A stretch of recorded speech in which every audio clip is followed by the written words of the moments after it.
The Bible contains health laws that date back over 3,000 years. Do these laws have any relevance to how it is being suggested that the risk of a second wave of the pandemic can be mitigated? We are going to look at some aspects of coronavirus and the fundamental guidance that is being applied worldwide, and compare this with the laws contained in a book that even its critics accept is over 3,000 years old.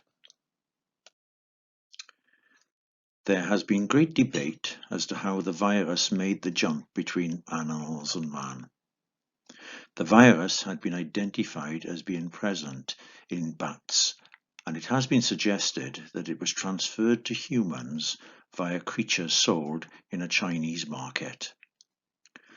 This was thought to have happened either by a bat being bought and then eaten, or the virus being transferred from a bat to another creature, which was then eaten.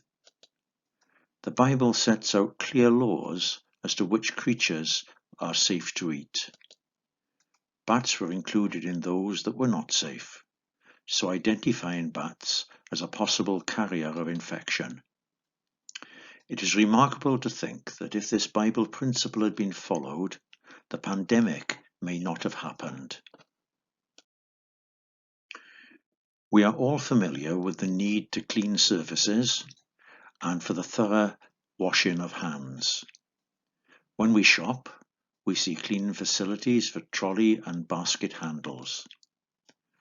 The transmission of the virus by touch, particularly via the face, has been identified as a significant means by which the disease is transmitted. It is remarkable that these two foundation stones of present scientific advice, transmission by contact and washing, are clearly set out in the Bible in relation to the disease of leprosy that was a major problem over 3,000 years ago when the Bible was written. If a person was suspected of having the disease of leprosy, he was to be isolated in his own home. This same principle is being used today to stop the spread of coronavirus.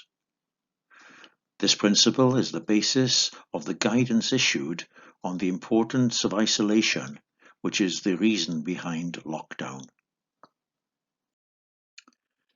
If a person contracted the disease of leprosy, he was to be quarantined outside the camp of Israel.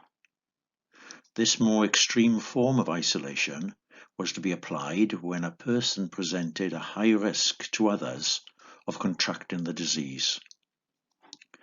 This principle is now being applied in the quarantine of visitors to this country, where it is considered that there is a greater risk of mass infection due to the virus being effectively imported into the country. Again, a Bible principle dating back over 3,000 years is being used today to protect us against coronavirus. The benefit of wearing face masks has been the subject of much debate amongst experts. In relation to leprosy, the clear principle stated in the Bible is that a person who had the disease should cover the lower part of their face, which is exactly what a face mask does. The reason for this was to stop the wearer from spreading the disease, rather than to protect the wearer. This is precisely the current advice issued by the government. The current advice relating to face masks and the exact reason why they should be worn precisely mirrors the principles laid down in the Bible. We have looked at 5 principles that are now applied to prevent the transmission of coronavirus and how we can be protected against it. In each case, we have seen that these principles are clearly stated in the Bible in a text that is over 3,000 years old. Where did this knowledge come from without a worldwide army of researchers and modern laboratory facilities? There can be only one answer. The Bible is God-given. The same wisdom that it contains relating to physical health, which modern science is now catching up with, can help us have a real hope of a future when disease is no more. Click on the link in the Facebook post and read an interesting booklet on the Bible and medicine. This is free and without obligation.